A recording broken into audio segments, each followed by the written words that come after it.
ওই এই যে শাক আনছি, শাক কি মধ্যে মধ্যে রসমালাই না, এই যে শাক আনছি কলমি শাক, ঠিক আছে? এই শাক ওখানে রাইন্দা গরম গরম ভাত দিয়ে খামো, ঠিক আছে? কলমি শাক খাইতে গরম ভাত দিয়ে অনেক মজা। ধরো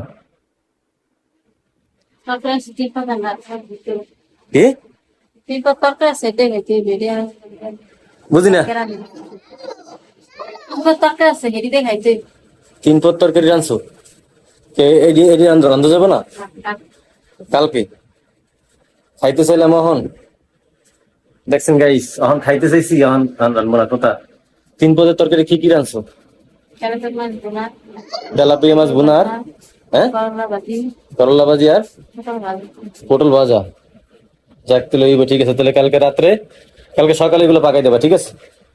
মন থাকবো কি বাবা? মধু মধু রসমালাই।